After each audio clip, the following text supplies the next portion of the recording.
Oxy. Cái tiếng lái lụa nhẹ nhẹ lên tăng cái phơi thầy lâu chế tan tan tiếng dài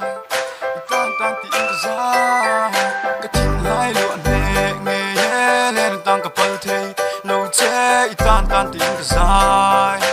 tan tan tiếng dài cái vây khát mùa nan trong cái rưu lụa tôi cái kia nhìn thấy lâu sắc mel một khao cô làm mi ni vàng em nghe cái tiếng lúng mãi yên chẳng tất ni em đông rèn cái đón thấy lâu ni lâu chu mong làm thánh như nó sắc mel nó khát sâu ta chưa về yang lên tung quý đã xôm tay lá tung hạt tu đỏ lâu ăn mấy in siramin nốt cái lão sĩ à biển đặt zia là chú suy xe bao anh nung trắng lạ chân đi nó khát mịt mèn mol khát kia ni nó hở à kun ném tắc vuông chung ấp biệt đi lăn cái vật chạc em cái tuần mong là xí cái đủ ai sam cái đồn nung ru cái lụa giống nghe ya cái tan chuan ni ang ni à tel lâu chung cái em dầu mèo lâu cái tuần mong là xí cái đủ ai sam cái đồn nung ru cái lụa giống nghe ya cái tan chuan ni ang ni à tel lâu chung cái em dầu mèo lâu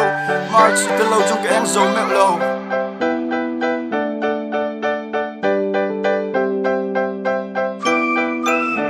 Oxy. cái tiếng lái lụa nhẹ nhẹ lên tăng cái phơi thầy lâu chế tan tan tiếng dài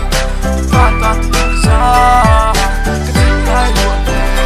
nhẹ lên tăng cái phơi thầy lâu chế tan tan tiếng dài